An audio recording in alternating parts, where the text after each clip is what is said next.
I never thought kindness could kill. That day the hospital smelled like antiseptic and fear, sharp, metallic, too clean to be kind. I stood by the donation ward counter, hands trembling, my last 2 paychecks already spent on rent I couldn't afford. The nurse looked at me over her glasses. "You're sure you want to do this?" "I'll be fine," I lied. My voice was steady but my stomach felt hollow. "You said it's just a routine blood donation, right?" She nodded, sliding a form across the counter. "Anonymous recipient. Your employer arranged the match. You'll get a bonus for your time." Employer. That word carried the weight of my survival. I worked as a junior assistant at Leon Corporation, a place so polished it reflected your failures back at you. And the man who owned it, my CEO Adrian Leong, was the kind of person whose presence silenced entire rooms. Cold, immaculate, untouchable. When HR said they were seeking a volunteer for an emergency transfusion, I didn't hesitate. The company nurse mentioned a large compensation. I thought it would buy another month of rent, another week of groceries, another chance to breathe. I didn't ask who it was for. I didn't know I was about to bleed for the woman he loved.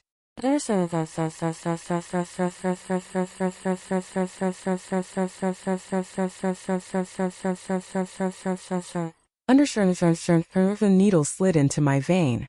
I watched my blood swirl down the tube, dark and warm. The nurse smiled kindly. "You have a rare type. You're saving someone's life tonight." I nodded, but dizziness already fogged my head. My thoughts drifted to my mother's voice. "Always help those in need, May." She'd said it while coughing between breaths, hands dusted in flour from her tiny bakery. It was the last promise I'd ever made to her. To stay kind in a world that rewarded cruelty. So when the nurse thanked me, I smiled faintly. Just doing what I can. But in the glass window opposite my bed, I caught a reflection. A tall figure standing in the hallway, arms crossed, eyes unreadable. Adrian Leong. For a second I thought I was hallucinating. Why would the CEO of a multinational company be here, in a blood ward, watching his lowest employee? Before I could move, a voice called down the corridor. "She's crashing. We need to stabilize the patient." My pulse spiked. Nurses rushed past, pushing a bed into the emergency room. A woman lay on it, pale as wax, tubes everywhere. I couldn't see her face, only the diamond bracelet glinting on her wrist. Adrian followed them, his composure cracking for the first time. "Save her," he ordered, his voice rough. The words weren't for me, but I felt them all the same. When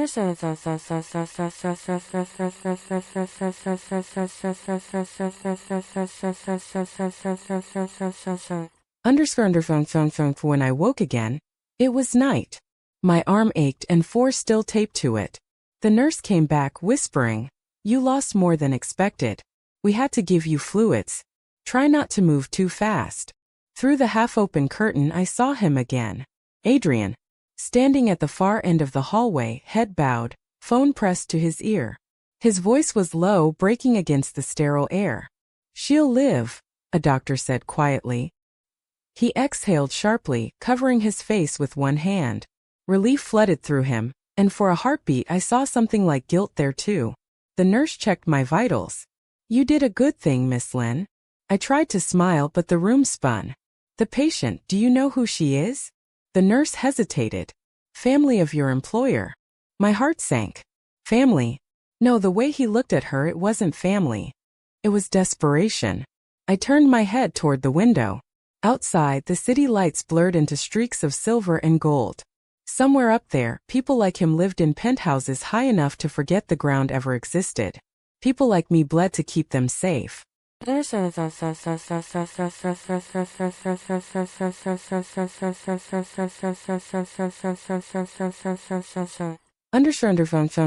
morning, I could walk again.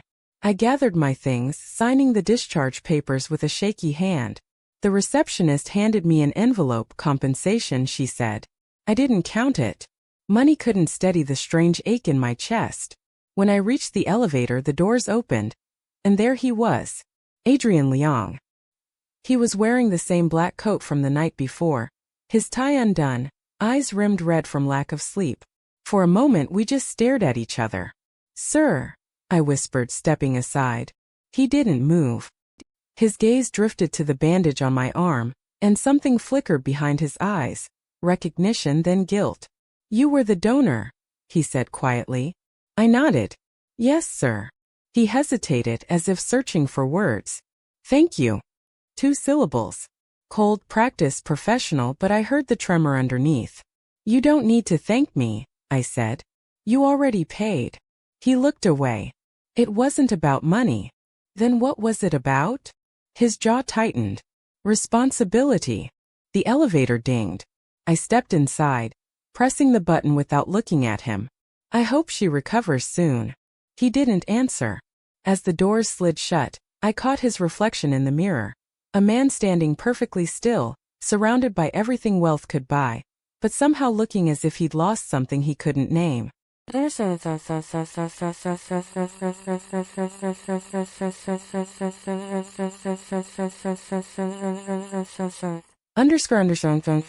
at the office the next week. No one mentioned what happened. The world spun as usual. Coffee orders, deadlines, polished smiles. But I wasn't the same. My body felt weaker, my hands colder. Sometimes the floor tilted when I stood too fast. Adrian walked past me once in the hallway, flanked by executives. He didn't even glance my way. Maybe he didn't recognize me under the fluorescent lights and corporate masks. Maybe it was easier not to. I watched him enter the elevator, his fiancée's laughter echoing from his phone as he spoke. She was alive now, vibrant, glowing, her photo splashed across business magazines beside him. And I was the invisible donor who'd given her another heartbeat.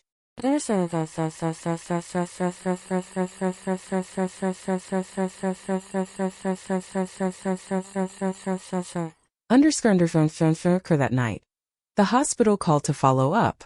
"You may feel dizzy for a few days," the nurse said. "Try not to overexert yourself." I laughed softly. Work doesn't stop for blood loss. When I hung up, I stared at my reflection in the mirror. Pale lips. Hollow eyes. A faint bruise on my arm where the needle had gone in. Somewhere, a woman slept peacefully in silk sheets because of that bruise. Somewhere, a man who once looked at me with guilt now looked at her with love. And for the first time I realized kindness doesn't always return what it takes. Sometimes it leaves you emptier than before. The next morning when the nurse called again, her voice was bright. "She's waking up," she said.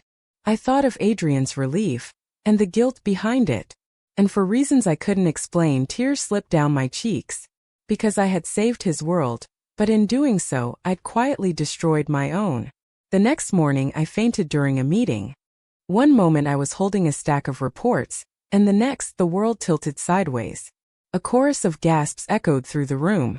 The glass wall blurred into streaks of light before everything went black. When I opened my eyes, I was on the floor. My papers were scattered like snow, and a dozen polished shoes surrounded me.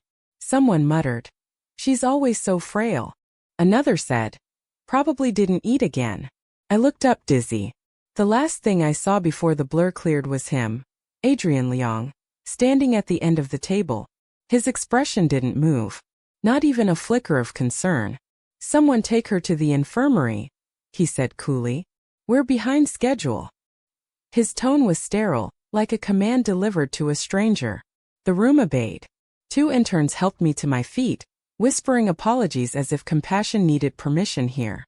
I wanted to look back at him, to find some trace of the man who'd once looked guilty through a hospital window. But when I did, his attention was already on the screen, charts, projections, profits. It was as if my collapse hadn't even happened. In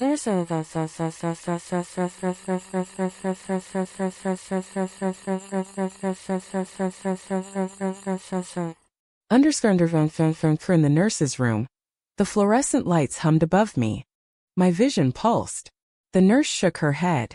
"Your blood pressure's dangerously low. You shouldn't be working." I laughed weakly.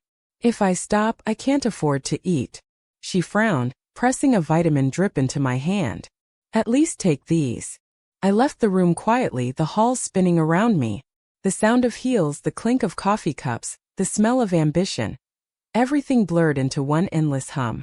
By the time I reached my desk, someone had already replaced my nameplate with a fresh stack of files.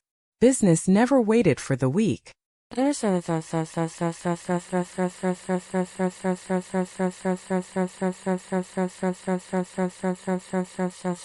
Understanding. As I gathered my things, I saw her, Elaine, his fiancée. She stood in the lobby, wrapped in ivory cashmere, her skin glowing with health. The same woman whose blood now flowed with mine. Adrian's hand rested protectively on her back as they walked toward the car. She laughed, soft, musical, effortless. My reflection caught in the marble floor beside theirs. Pale, tired, invisible. The world didn't even flinch at the contrast. I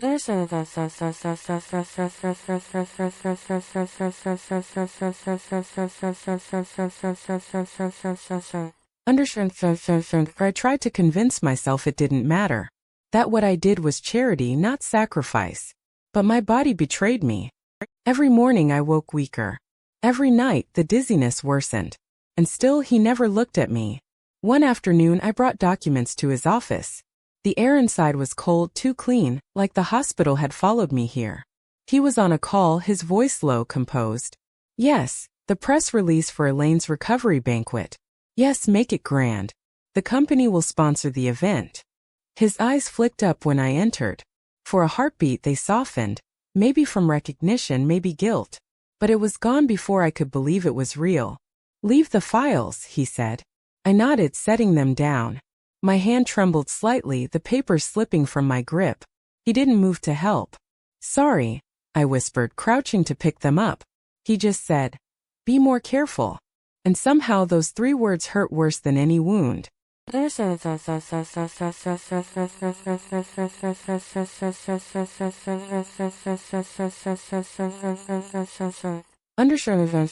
Later that week, I overheard 2 managers in the pantry. Mr. Liang's fiancée is fully recovered, one said. Doctors called it a miracle. She must have had a rare match. Lucky woman, the other replied. I froze, fingers tightening around my coffee mug. A rare match. My blood type. My heartbeat quickened, the mug clattering against the counter. I didn't need proof. I already knew. It wasn't coincidence. It wasn't luck. It was me. At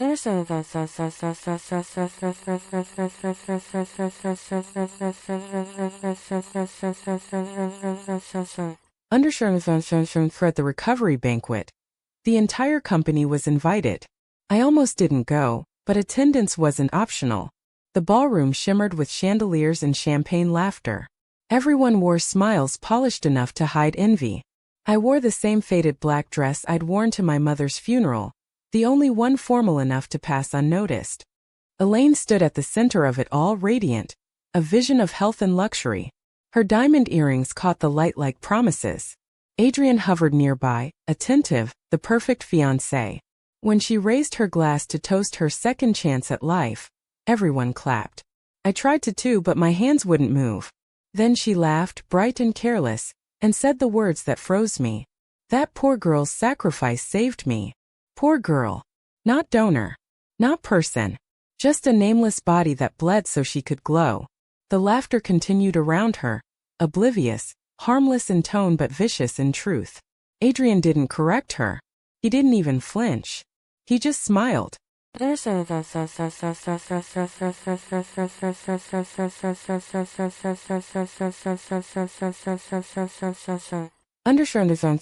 I left before dessert. Outside, the night was wet and loud, the kind of rain that soaks through every layer of pretense. I stood under a street lamp, makeup melting, clutching my bag as if it could anchor me. My chest ached, not from illness this time but from something colder. How easily they celebrated life when mine was slipping quietly away. How easily he let me disappear in plain sight. The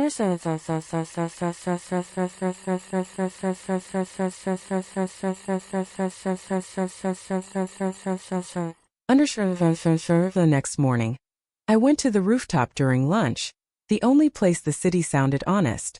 Wind roared around me, carrying the faint echo of traffic and rain. Below, the Liang Corporation Tower glittered like an untouchable god. Inside it, people rushed through schedules, building dreams on the backs of invisible workers like me. I touched the bandage still faintly visible on my arm. It had almost faded now, the last proof that I had once been part of something human. Maybe this is what my mother meant when she said kindness was sacred, because it asks for nothing. But as I looked down at the endless streets below, I wondered what she would say now. Would she still tell me to give, even when no one cared enough to remember who gave? The door creaked open behind me. I turned, startled, but it was only the janitor, nodding politely as he passed. No one else came. Not him. Not anyone.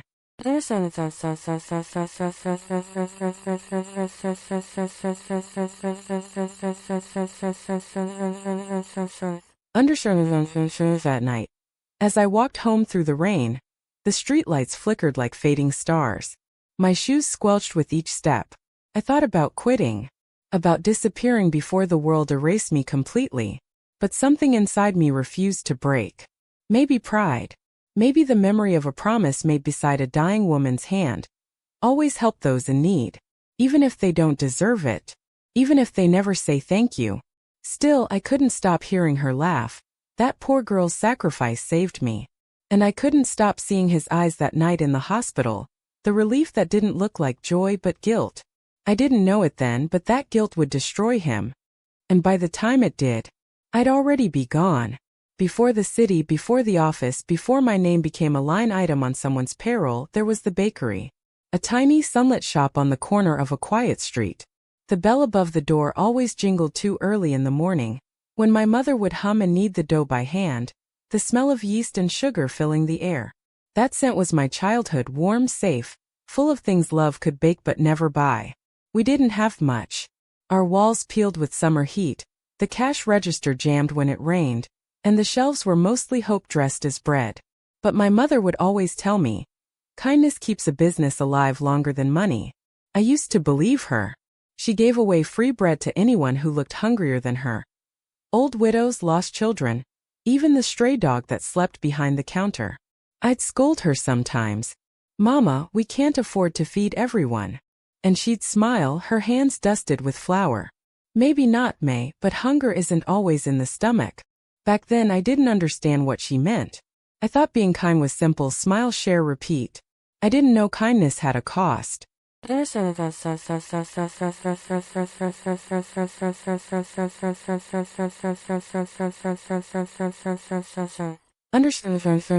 she fell sick, the smell of bread turned into medicine and antiseptic. The bakery's laughter quieted. I was 17, too young to bargain with hospitals, too old to pretend that prayers could cure debt. She lay on a narrow bed, her fingers still dusted with flour from that morning, whispering, "Don't let this world harden you." I held her hand. "Mama, you'll get better. I'll work harder." Her smile was faint, but her eyes, still soft, still sure. "Promise me you'll always help those in need." I nodded, even though my throat burned. It was her last request. By the time the sun rose the next morning, the bakery was silent forever.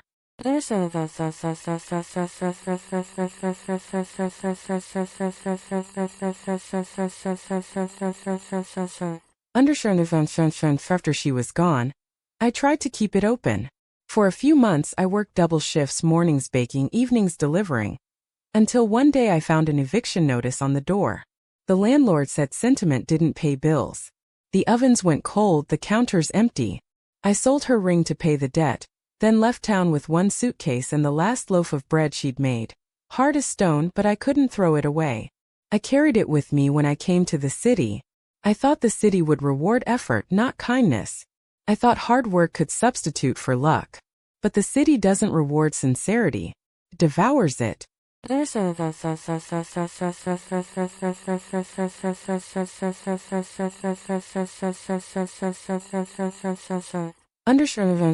When I joined Leon Corporation, I was naive enough to think integrity mattered. I dressed neatly, smiled politely, worked overtime without complaint. I believed that if I was useful, I'd be safe. It took me months to realize the truth. Usefulness isn't the same as worth. To them, I was invisible until they needed something from me. And when they did, it wasn't my skill they wanted. It was my blood. The night I signed that donation form, I remembered my mother's voice. Always help those in need. It wasn't even a question for me. If someone was dying, I would give what I could. That's what she taught me. But maybe she never imagined a world where kindness could be used like currency, traded, exploited, forgotten. I did what I thought was right. I didn't ask who I was saving. And now, I was the one who needed saving from my own compassion.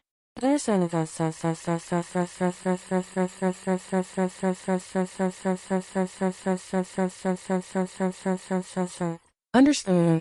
Sometimes I close my eyes and picture her, my mother, sitting by that window again, sunlight on her face, shaping dough into little hearts the neighborhood children loved. She'd scold me for skipping breakfast, then sneak an extra bun into my pocket for later. If she saw me now, pale and tired, still holding on to her promise even as it bruised me, I wonder what she'd say. Would she tell me to stop giving? Or would she remind me that goodness isn't meant to be easy? I want to believe she'd still be proud. But part of me fears she'd see what I've become. A woman who gave away her strength to save strangers, and lost herself in the process.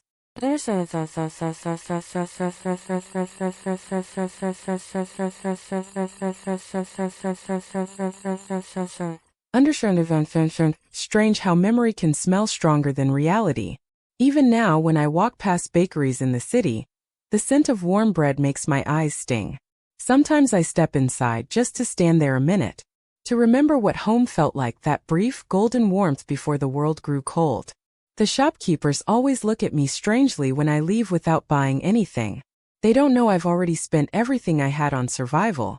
There's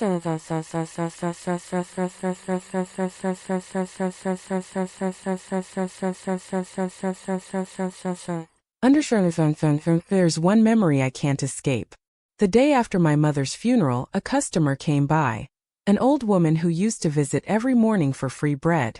She placed a single flower on the counter and said, "Your mother never kept track of who she fed, but every soul she helped remembers her." At the time it didn't comfort me. Now years later it does. Maybe kindness is never wasted. It just doesn't always return to the same doorstep. But that thought hurts too, because the blood I gave saved a woman who didn't even know my name. And the man who took it, who arranged it, didn't just forget me. He erased me.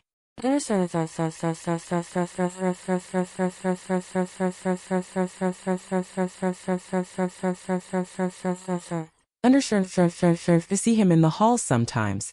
Adrian Leong, immaculate, untouchable. His fiancée always by his side, laughter like crystal. He walks past me as if I'm air. But every now and then when his eyes flick toward me for a fraction of a second, I see something break there. Something quiet and ashamed. And that's what haunts me most. Not his cruelty but his silence. Because silence means he knows. He knows what he took from me. And he'll spend the rest of his life pretending he doesn't.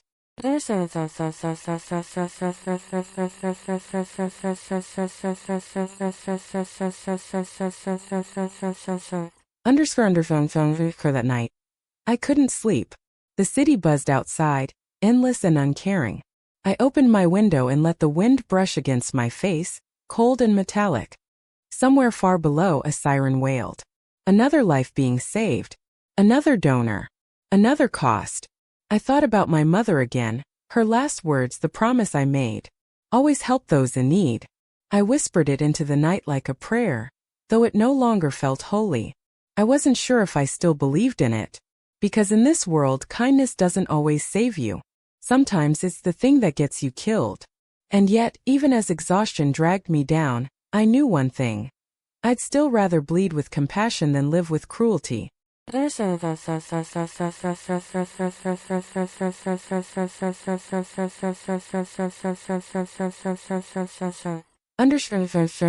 began to wonder if kindness was worth the cost of being forgotten. Because if it was, then maybe, just maybe, my mother's faith in goodness hadn't died with her. And even if the world never remembered my name, it would still carry my blood. The day I collapsed for the second time, there were no interns nearby to help. I was in the break room, clutching the countertop, the world spinning in and out of color. Someone's voice shouted my name, but it sounded like it came from underwater. Then everything went black. When I opened my eyes again, I smelled antiseptic again, but also something else. Cedar, rain, and the faint trace of expensive cologne. I blinked. He was there. Adrian Leong, my CEO, sitting in a chair beside my hospital bed, elbows on his knees, eyes fixed on the floor. No entourage, no assistant, no shield of arrogance. Just a man, still, silent, and visibly shaken. I tried to sit up, but pain clawed through my ribs. Mr. Liang, what? He looked up quickly. Don't move. His voice sounded rough, not cold this time. There were shadows under his eyes, the kind that came from sleepless nights. What happened? I whispered. You fainted again. They brought you here. I tried to breathe evenly, but the four tugged against my arm. I'm fine. I just need rest. He didn't answer. He reached for a file lying on the side table. The paper trembled slightly in his hand. They showed me your chart, he said. Severe anemia. Organ strain. Do you realize how close you were? He stopped, voice breaking before the sentence could finish. Something inside me twisted. I didn't mean to cause trouble, sir. He cut me off. Stop apologizing. The command carried no authority. It sounded more like a plea.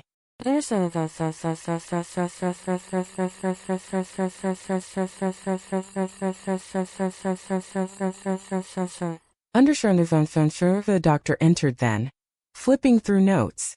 Mr. Liang, you're still here? Adrian straightened, regaining his mask. Yes. She's stable now, but she needs long rest. The blood loss she suffered wasn't ordinary. I froze. The doctor's tone sharpened. You said she volunteered for a company donation program. Do you understand how dangerous that was without proper recovery time? Whoever approved this breached ethics. Silence filled the room. Adrian's jaw tightened, but he didn't look at me. Noted, he said quietly. After the doctor left, I turned to him. Was it you? He didn't deny it. He just exhaled, long and heavy, like the truth was heavier than the air itself. The donation, I whispered. It was for your fiancée, wasn't it? His head snapped toward me, but I'd already seen the answer in his eyes. Yes, he said finally, voice low. She was dying. We needed a rare match. You were the only one. And you didn't tell me. I couldn't, he said sharply. It was confidential. Confidential. My laugh came out cracked. It was my blood, Mr. Liang. My body. He stood then, pacing toward the window. The rain outside tapped against the glass like a metronome marking guilt. If I told you, would you have refused? I hesitated because the truth hurt worse than the lie. No, I said softly. But I deserved to know. He closed his eyes. I know.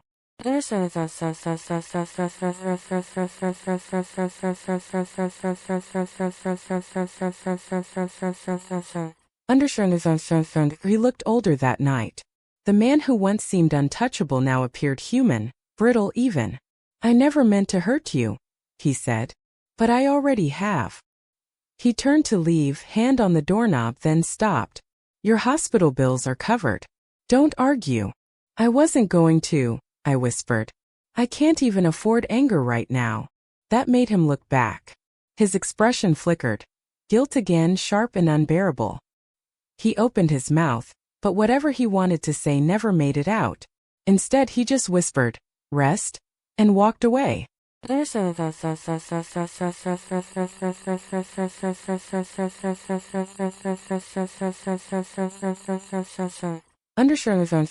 The nurses told me he didn't leave the hospital for hours. He sat outside in the hallway, head in his hands, ignoring calls, ignoring the world. When he finally left, they said it wasn't in his black car. He walked. Alone. Days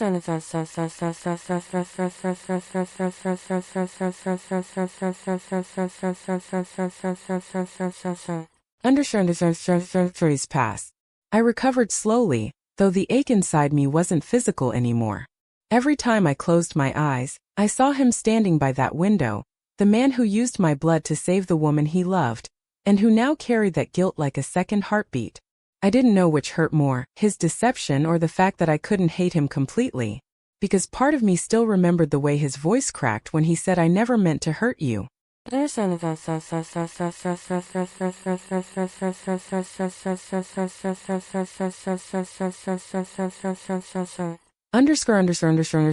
my last day at the hospital, I found an envelope on the bedside table. No note, no signature. Inside was enough money to cover 3 months of rent. I didn't need a name to know whose it was. I didn't take it. I gave it to the nurse and said, "There's always someone here who needs help more than me." When I left, the air outside felt different. Lighter somehow, even with the drizzle falling. But something inside me had changed.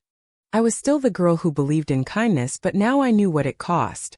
And for the first time, I wondered if I'd ever be strong enough to give again.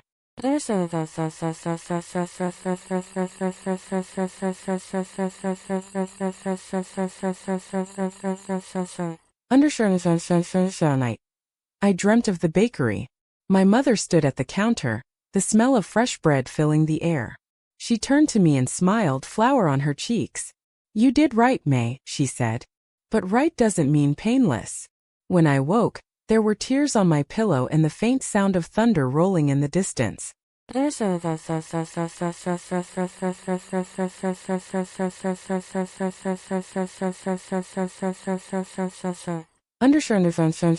days that followed, I avoided the company. I told HR I needed recovery time, and for once they didn't argue.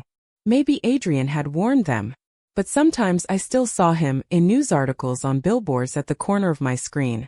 Always composed. Always perfect. And yet I could see it now, the fracture behind his eyes. The storm he'd tried to hide beneath his empire. I wondered if he still heard my voice when it rained. Because every time thunder cracked, I heard his instead. That whisper by my hospital bed. "I never meant to hurt you, but I already have."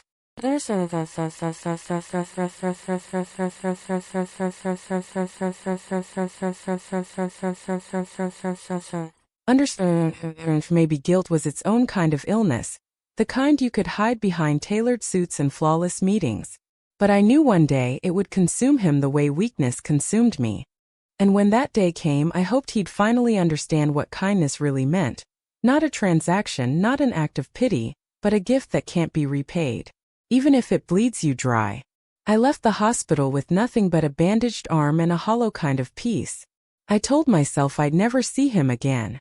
The city was big enough for both guilt and survival to stay strangers. But a week later, I learned that peace was never mine to keep. When I went back to my apartment, the landlord's notice was nailed to the door. Final warning, overdue rent. I stared at it until the letters blurred. The walls inside were bare except for the half-packed boxes I'd never had time to fill.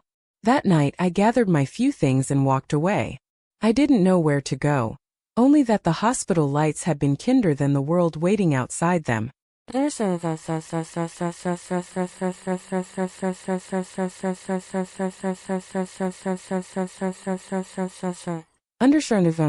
For rain returned, steady and cold. I stopped by the Riverside bus stop, my suitcase damp, my reflection smeared across the puddles. I almost didn't hear the car that pulled up behind me. A familiar voice cut through the rain. "Lin May."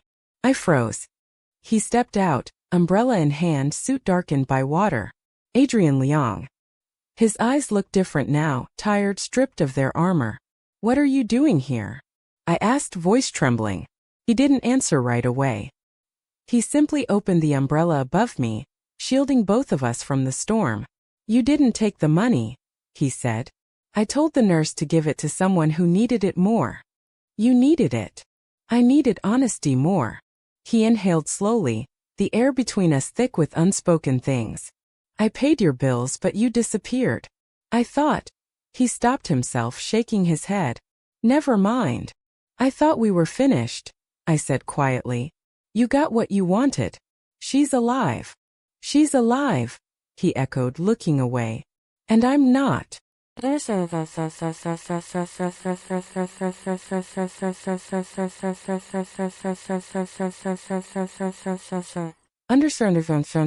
a moment, neither of us spoke. The rain drummed softly against the umbrella, steady and merciless. Then he said, almost to himself, "I ended the engagement." I blinked. "You what?" "She left when she found out about the donation," he said flatly. "She called me a monster. Said I used another woman's life to save hers." The words hit me like the rain. Cold, relentless, impossible to stop. "I didn't tell her it was you," he added, meeting my eyes. "But I think she already knew." "And now?" He exhaled, the breath fogging in the damp air. Now I'm trying to remember who I was before all of this. I looked at him, really looked. The man who once stood above the world now looked lost among the ruins of his own decisions. You can't fix this with guilt, I said softly. I'm not trying to fix it. His voice cracked. I just want to understand how someone could give so much and ask for nothing. Because that's what my mother taught me. He nodded slowly, eyes glistening. She raised you better than this world deserved. A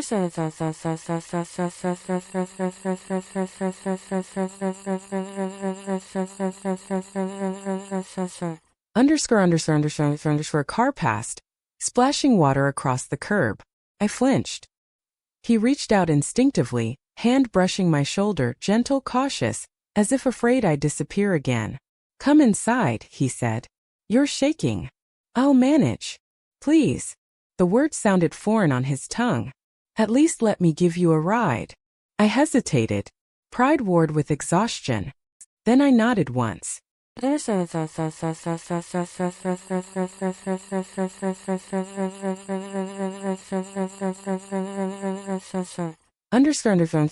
Inside the car.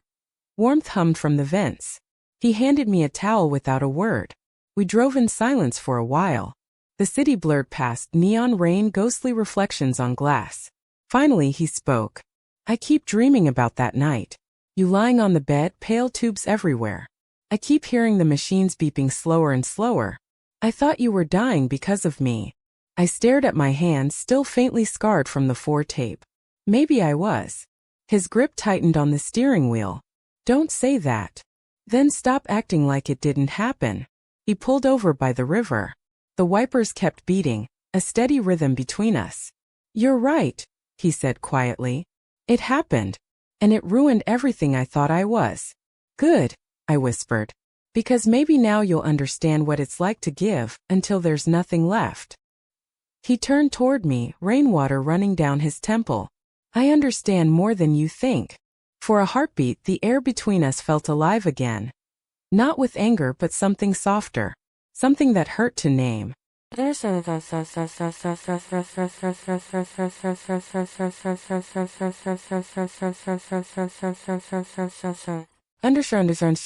Weeks passed. He kept his distance, but not completely.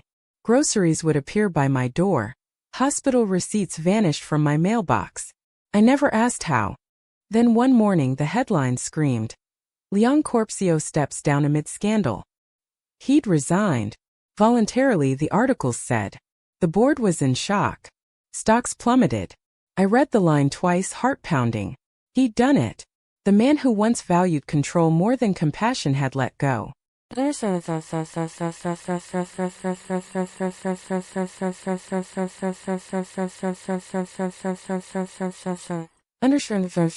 I didn't see him for months after that. But sometimes I'd hear rumors that he sold his penthouse, that he spent nights volunteering at hospitals under a different name. And every time it rained, I thought of him walking through it, penance soaking his expensive shoes. One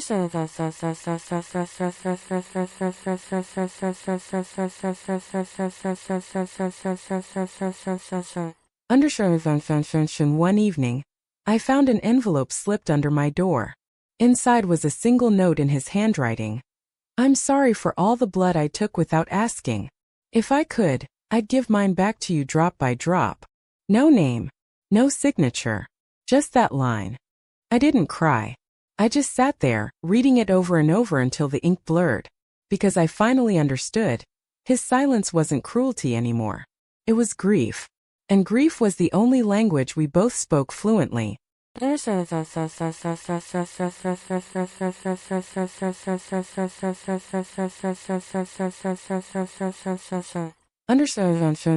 time it rained after that, I could almost hear his voice. Kindness should never bleed.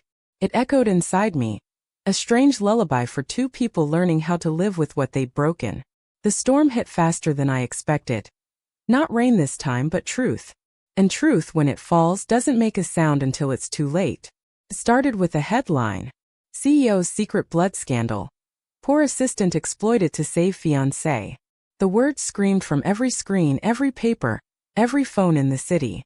My name wasn't mentioned, but it didn't have to be. There was enough detail to leave no doubt. Within hours, Liang Corporation turned from empire to battlefield. Reporters camped outside the glass tower. Employees whispered behind cupped hands. Investors called for his resignation. And me? I just sat in my tiny apartment, staring at the news ticker flashing his name, Adrian Liang. My heart thudded, half horror, half something I didn't want to name. He'd promised to protect my identity. Now the entire world knew what he'd done. I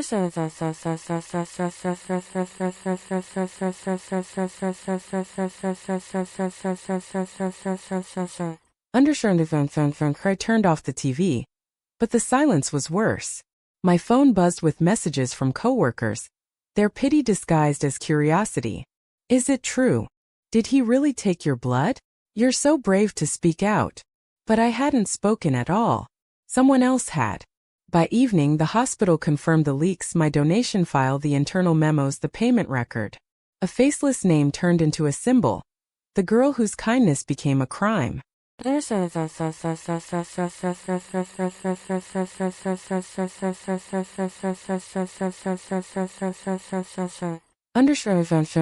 didn't leave my apartment for 3 days.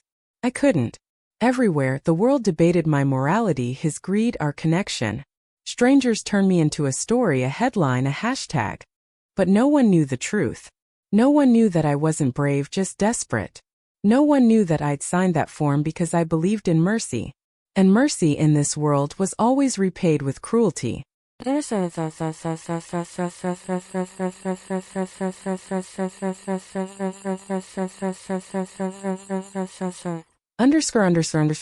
On the fourth day, there was a knock at my door. Not reporters. Not neighbors. Him. He stood there in the rain again, no umbrella, hair plastered to his forehead.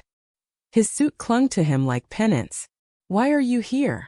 I whispered. Because they're destroying you for something I did. I shook my head. They're destroying you, not me. I'm nobody. He stepped closer. You were never nobody. For a moment I saw the man from before, the cold executive, the unreadable eyes, but now cracked open, fragile. I told them the truth, he said quietly. My breath caught. What truth? That it wasn't your fault. That I arranged the donation. That I knew exactly who you were. I took a step back.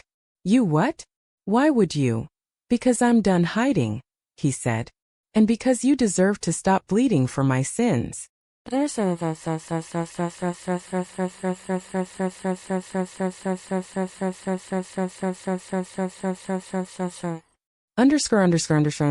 That evening, he held a press conference. I didn't go. I couldn't. But I watched it live, the flickering blue light filling my small apartment. He stood behind the podium, expression calm, voice low. Cameras flashed. Yes, he said. The reports are true.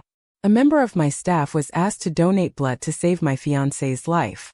She was not forced. She was not paid enough. And I did nothing to stop it. The room erupted, questions shouted, microphones extended, chaos swirling.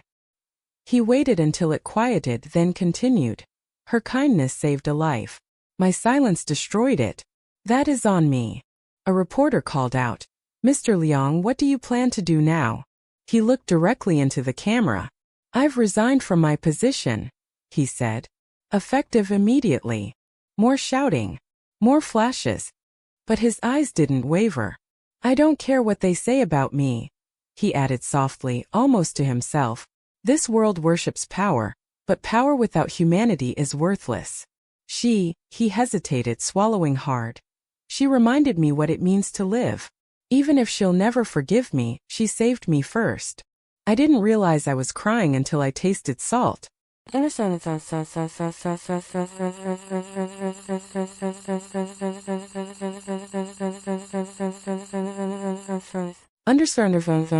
the conference ended, my phone flooded with messages again, journalists, coworkers, strangers offering sympathy. But none of it mattered. Because for the first time he had chosen truth over pride.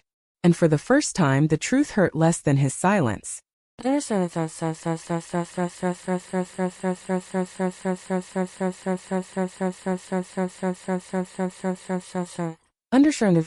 A few days later, I went outside.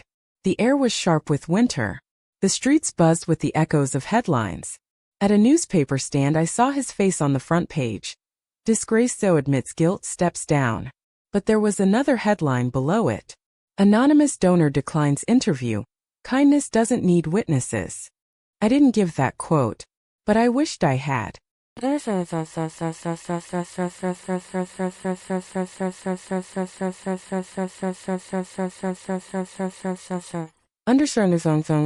night, I found an envelope under my door again. This one was damp from rain, the handwriting uneven. You once told me kindness shouldn't bleed. I believe you now. Thank you for showing me how to be human, even when I didn't deserve it. No signature, but he didn't need one. For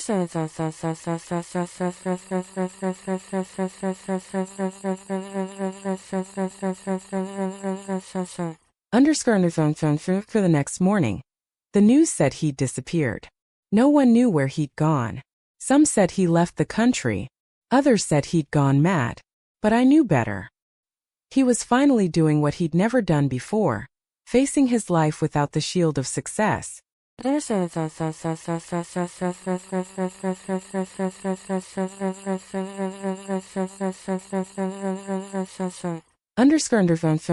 the weeks that followed, the scandal faded.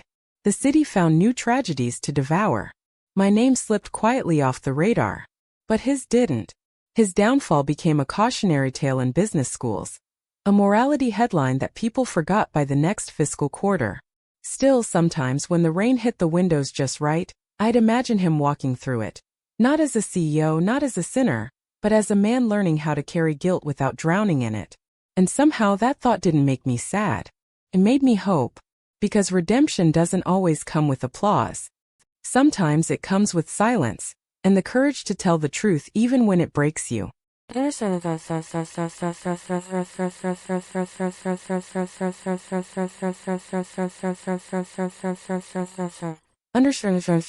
The world had punished him for cruelty. But in that one act of honesty, I saw the man he could have been all along. And maybe that was enough. The headlines faded, but the echo didn't. Even when the city forgot his name, his silence still haunted the walls of the skyline he once owned. They called it a corporate tragedy. I called it consequence. Leon Corporation stripped his name from the marble lobby. The board voted him out unanimously. Stockholders demanded compensation. Reporters moved on to newer scandals.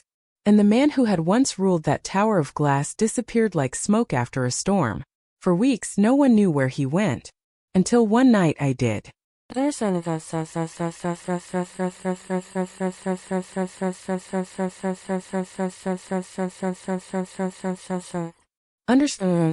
I was walking home from the night shift, the bakery where I'd found temporary work, the smell of sugar clinging to my hair, when I saw him standing outside.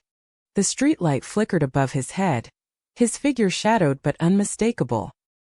His posture wasn't the same. His shoulders curved inward, as if the air itself had grown too heavy. He wasn't wearing a suit anymore. Just a gray sweater and eyes that looked older than his years. Adrian, he smiled faintly, the kind that didn't reach his eyes. You still remember my name? I remember everything, I said softly. He looked around the narrow street, then at the bakery behind me. You work here now? It's quiet work, I said. No meetings. No lies. He nodded slowly, almost wistfully. Quiet sounds like heaven.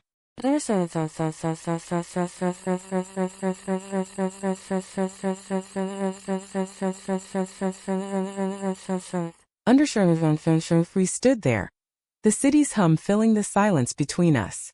Finally, he said, they took everything. The board, the company, the houses. Even the penthouse. I didn't ask for details. I didn't need to. His face told me enough. Exhaustion carved into every line. They'll be fine without me, he continued. Maybe better. I built an empire out of ambition, but never peace. And now I have peace but no empire. There was a sadness in his tone that shouldn't have moved me, But it did. Because beneath the ruin I heard something else, honesty. The kind that only comes when there's nothing left to lose.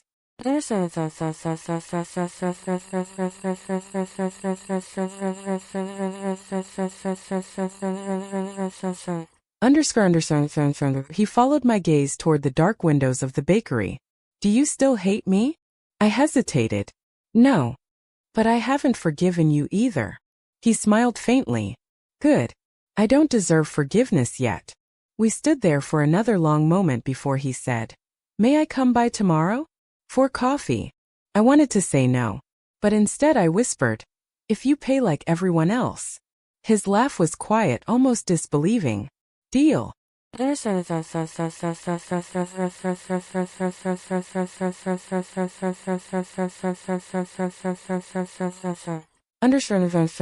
He came back the next morning, and every morning after. He'd sit by the corner window, hands wrapped around a chipped mug, staring out at the street like he was trying to memorize ordinary life. Sometimes we talked about nothing important. Sometimes we didn't talk at all. But in those silences I saw him trying, not to rebuild what he lost, but to understand who he'd been before he became untouchable. The customers started calling him the quiet man. None of them recognized him from the magazines. Maybe that was his mercy, anonymity at last.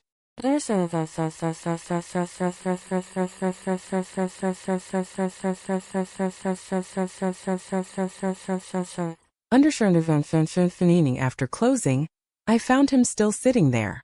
The rain had started again, steady and cold. You should go, I said, flipping the sign to closed. He didn't move. His eyes were fixed on the rain outside. Do you ever wonder, he murmured, how many people we step on without noticing? I looked at him, the question heavy between us. I used to, I said. Now I just try not to be one of them. He turned toward me, eyes soft.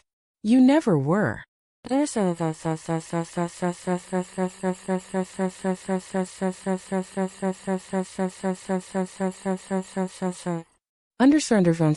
Later that night, I walked him out. The alley smelled of wet asphalt. The city was quiet, almost forgiving. He stopped under the awning and pulled something from his coat pocket, a small leather-bound notebook worn at the edges. I've been keeping this, he said. It's all I took when I left. He handed it to me, open to a page filled with uneven handwriting. At the top, one line. Maybe one day fate will send me another chance to protect a family. My throat tightened. What is this? My diary, he said simply. I wrote that after the first scandal broke. Before I disappeared. Protect a family? I whispered. He nodded. I had one once. His voice wavered.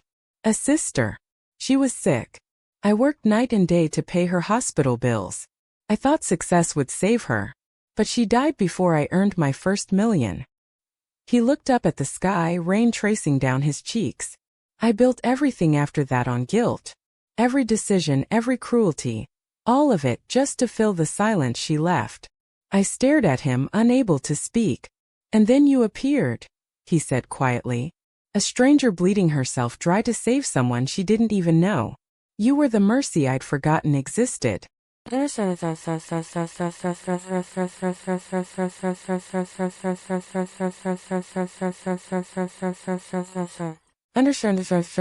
Rain poured harder. I took a step toward him, my heart aching with a grief that wasn't just his. Adrian, I whispered, you can't keep living in punishment. He smiled weakly. Maybe punishment is all I deserve. I shook my head. Then learn. But don't disappear again. For the first time he looked at me with something like hope, fragile, new, flickering like a candle after a storm. Will you let me try? He asked. I nodded slowly. Try.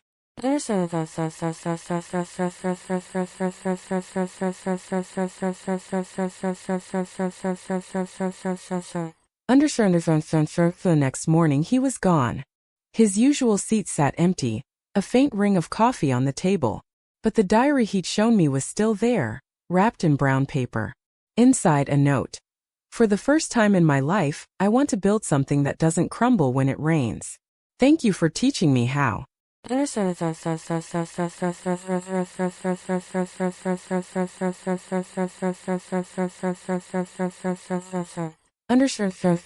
He vanished again after that. No one saw him for months. But I knew he wasn't gone. He was searching for meaning, for forgiveness, maybe even for me. And one stormy evening, when a news report mentioned a small rural clinic opening under a charitable foundation named Project Leong Hope, I smiled through tears. Because I knew exactly where Mercy had gone to live. The city lights faded behind me as the train carried me east, toward the countryside, where rumors said he'd gone to start again. I hadn't planned to find him. I told myself I was just curious. But curiosity doesn't make your heart race when the wind shifts. Hope does. It took nearly half a day to reach the small town. The air smelled like rain and soil, the way my mother's bakery used to before sunrise. A crooked sign by the road read, Leong Community Clinic, free treatment for the poor. I stopped walking. The letters blurred behind my tears. He'd done it. He'd built something that didn't bleed people dry. Something that healed.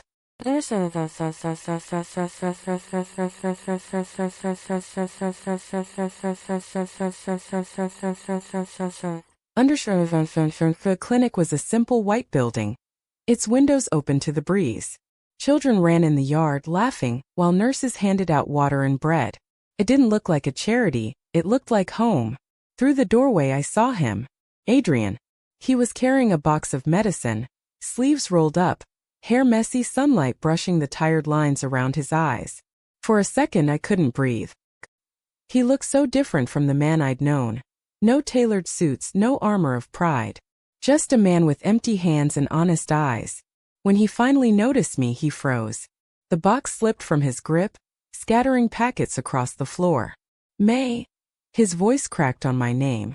I knelt to help him pick them up. You dropped something. He laughed softly, a broken sound. You came. I wasn't planning to, I said. But I wanted to see if the rumors were true. And what do you think? I looked around, at the patients smiling, the children playing, the air that felt lighter because no one was pretending. I think you finally learned how to save people the right way.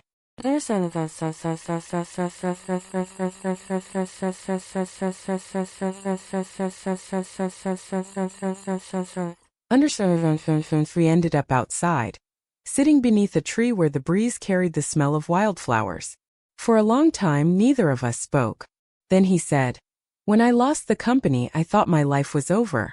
I couldn't imagine living without power. He smiled faintly.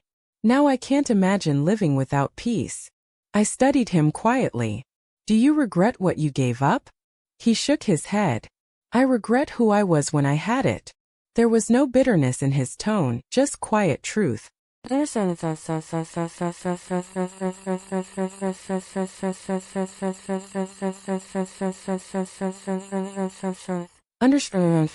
Helped him at the clinic that day, sorting supplies and comforting children afraid of needles.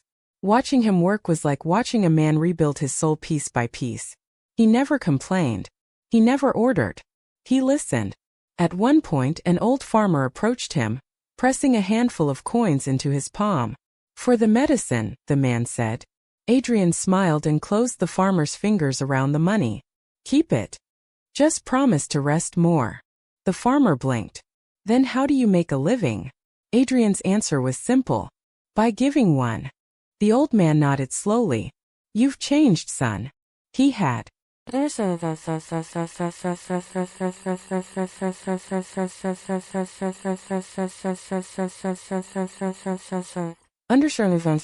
That evening, as the clinic lights dimmed, we shared tea on the porch. The horizon burned gold with sunset, and for once neither of us looked away. Do you hate me still? He asked softly. I thought about it. The pain, the betrayal, the long nights when I'd cursed his name. I did, I admitted. For a long time. But hate is just love that lost its direction. He stared at me, eyes glimmering. Then what is this now? I smiled faintly. Maybe forgiveness trying to find its way. He exhaled, the sound trembling. You saved me twice. First with your blood. Now with your mercy. I shook my head. No, Adrian. You saved yourself. He reached for my hand then but stopped midway, uncertain. May I? For a moment I said nothing.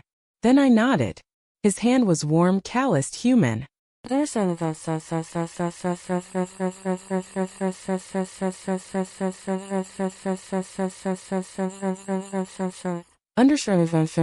sun disappeared, leaving us wrapped in the soft glow of lanterns.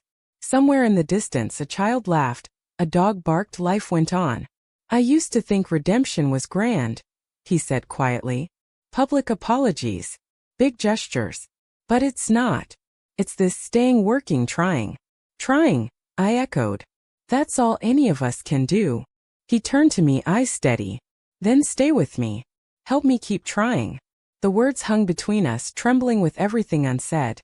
The weight of loss, the taste of new beginnings. I looked out at the darkening fields, the lights from the clinic flickering like tiny stars. Stay, I whispered. Yes, he said. Not as forgiveness. Not as pity. But as choice. I met his gaze, the same one that once looked through me as if I were air. Now it saw me, truly saw me. Then stay, I said softly. But never call it atonement. Call it change. He smiled, and for the first time since I'd met him it was a real smile. Unguarded, grateful, alive. That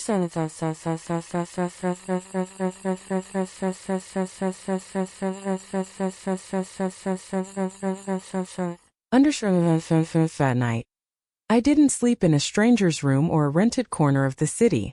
I slept under the same roof where compassion lived. And for the first time in years I dreamed, not of loss or guilt, but of light filtering through clean white curtains and laughter echoing through hallways built from hope.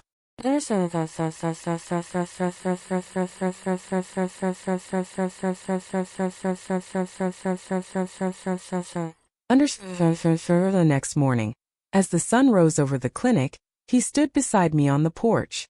The sky was painted with gold and blue, the same colors as forgiveness. Do you think the world will ever forgive me? He asked. I smiled. It already has. You just haven't forgiven yourself yet. He nodded slowly. Then I'll keep trying. Every day. And he did. Months passed and peace became routine. The clinic, once a fragile dream, now thrived with life. Children ran barefoot across the yard. Their laughter replaced the sound of machines. The air smelled of herbs, ink, and hope. Adrian was no longer the man the world remembered. He didn't look like a CEO anymore. His shirts were rolled to the elbows, hands always stained with pen marks and medicine labels. When people called him sir, he winced, as if the word still carried the ghosts of boardrooms and broken promises. To everyone here, he was just Dr. Liang. To me, he was something else entirely.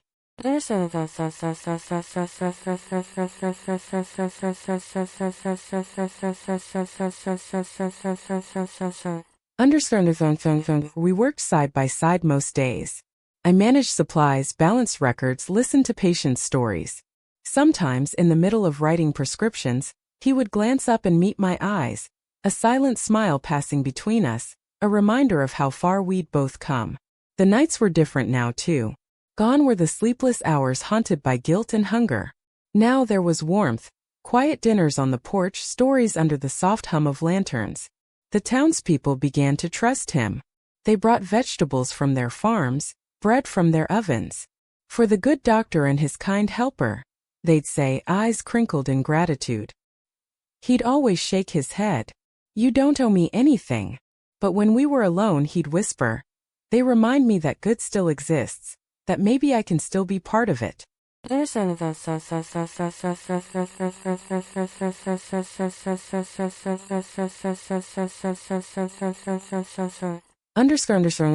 One afternoon, I found him in the storage room, bent over a crate of donated supplies. Sunlight slanted through the window, catching the silver strands now visible in his hair. You work too much, I teased gently. He looked up, smiling. I used to work for money. Now I work for meaning. Feels less exhausting. I leaned against the doorway. You've changed. He chuckled. You say that like it's a bad thing. It's just strange, I said softly. Seeing someone rebuild without wanting to win. He stood and wiped his hands. Maybe winning was never the point. Maybe healing is. In the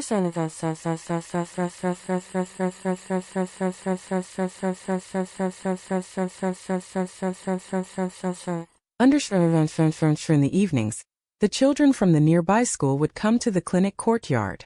Adrian taught them small things: how to treat a cut, how to wash hands properly, how to care for one another. Once I watched him bandage a boy's scraped knee. "There," he said, tying the knot gently. "See? Pain teaches you where to be careful, not where to stop." The boy grinned, running off to play again. And for the first time I saw it clearly: the man my mother would have trusted with her last loaf of bread.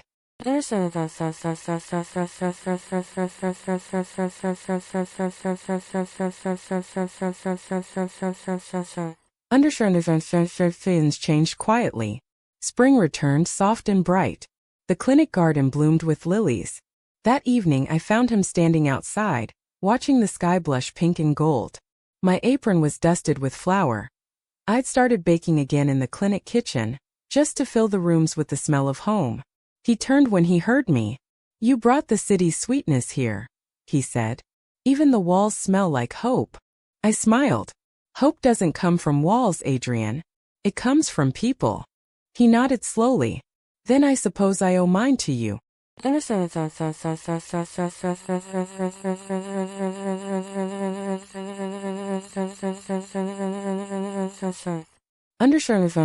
Create dinner together under the open sky. Simple food, quiet laughter. When the lanterns flickered low, he reached into his pocket and placed something small on the table between us. A silver pendant shaped like a drop of water. "I made this from the metal of my old company nameplate," he said softly. "It used to hang outside the tower entrance." I stared at it, speechless.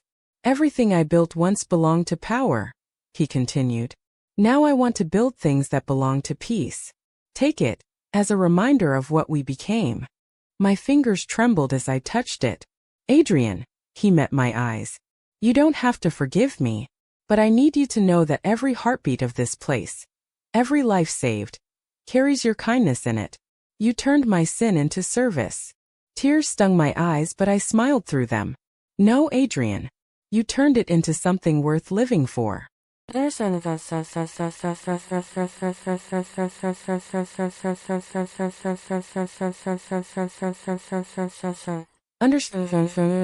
later, the mayor invited us to the spring festival, the first the town had held in years. The streets glowed with paper lanterns, laughter echoing through the fields. Music drifted on the wind, soft and nostalgic. Adrian stood beside me, his hands tucked in his pockets, eyes reflecting the lantern light. "You used to hate crowds," I said. "I still do," he replied with a small smile. "But tonight feels different. It feels alive." He paused, turning to me. "May I tell you something?" "Of course." He took a deep breath. "I don't know when it happened, but I stopped hearing your voice as guilt. I started hearing it as grace." My heart caught. "Adrian," he smiled faintly, "you finally taught me how to save a life without taking one." And in that moment, surrounded by light and laughter, I realized what forgiveness truly looked like. Not an apology, not a confession, but two broken souls choosing to build something gentle from what they'd shattered. When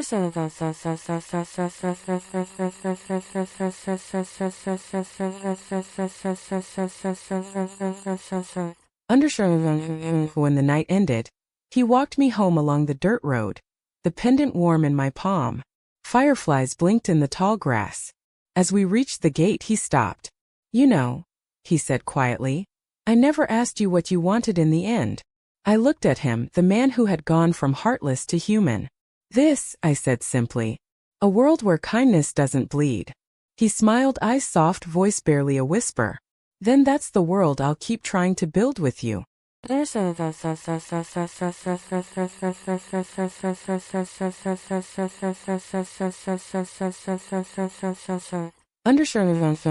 next morning, the first patients lined up early, their laughter spilling through the courtyard. Adrian handed out bread while I poured tea. And somewhere in that simple rhythm, between the warmth of the cups and the smell of spring air, I realized something. I didn't just forgive him. I'd found peace. Because love, I learned, doesn't have to roar to be real. Sometimes it just stays quiet, steady, and kind. Kindness isn't weakness. It's the strength to forgive even when the scars still ache. That's what I've learned here. In this quiet town where the nights smell of jasmine and the days hum with life, the world outside still spins with noise and ambition, but here time breathes differently. I'm writing this by lantern light, sitting by the clinic window. Adrian is asleep on the couch, one arm thrown over his eyes, his breathing soft and steady. Outside, the wind moves gently through the trees, carrying laughter from the children's dorm across the courtyard. Sometimes I still wake in the middle of the night expecting the old world. The glass towers, the cold corridors, the sound of my own heart beating against fear. But when I open my eyes I see this. Shelves lined with medicine, jars of flour on the counter, and a man who learned that redemption doesn't come from power. It comes from peace. When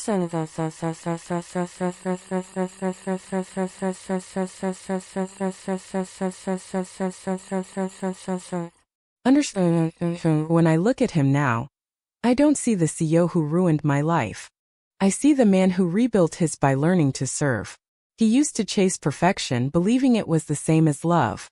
Now he spends his days chasing laughter, and somehow that's enough. There's no empire, no headlines, no applause. But there's something greater. A kind of stillness neither of us had ever known. Some evenings, when the patients have all gone home, he'll sit beside me on the porch, both of us sipping tea in silence.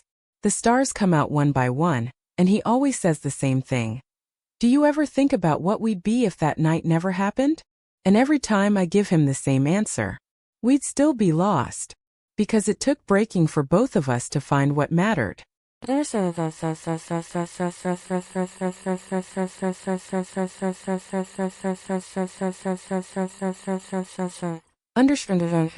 used to believe mercy was weakness, that it made you small, invisible, forgotten.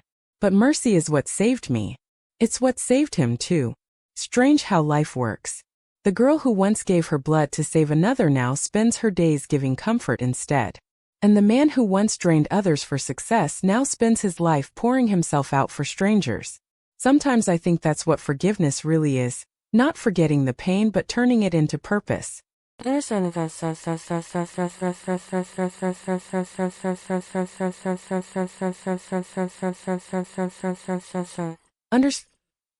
an old superstition in this village. When the rain falls just before sunrise, they say heaven is washing away yesterday's sorrow. This morning it rained. I stood outside under the soft drizzle, the pendant he gave me resting against my collarbone, the drop of silver forged from his company's nameplate. It glowed faintly in the dawn light. And for the first time in years I didn't flinch when I felt cold water touch my skin. Because now I know what it means to be cleansed, not erased. There's an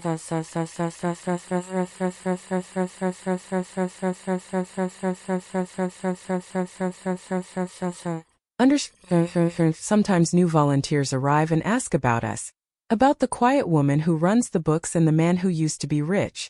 We never tell them the whole story. We just smile, because the details don't matter anymore. Only the lesson does. That compassion isn't weakness and humility isn't loss. That kindness can ruin you, yes, but it can also rebuild you stronger, softer, and infinitely more human.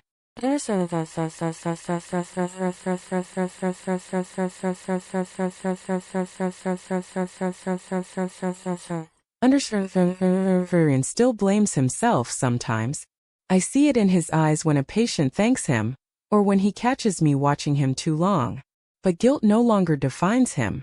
Love does. He once said to me, "You gave me a second life." I told him, "You gave that life meaning." And maybe that's the balance mercy was always meant to create, not to cancel pain but to transform it. As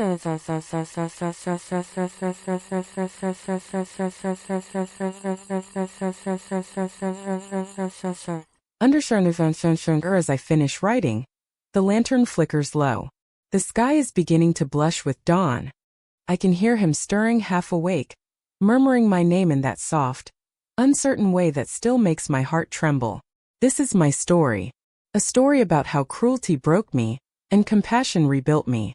About how a heartless man learned to love, and a tired woman learned to live again.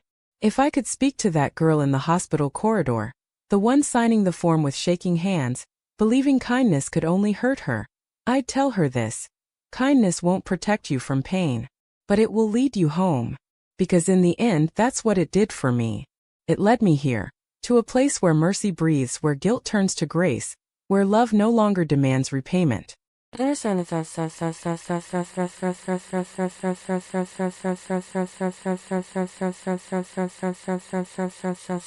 Understand that was my story. If you've ever been used for your kindness, if you've ever been made to feel that giving was your mistake, remember this. The purest hearts always rise again. And when they do, they don't come back seeking revenge. They come back carrying light. If my story found you tonight, let it stay a while. And if it touched something quiet in you, don't forget to like, subscribe, and share your story too. Because every story of mercy deserves to be heard. Even the ones written in blood that finally turned into love.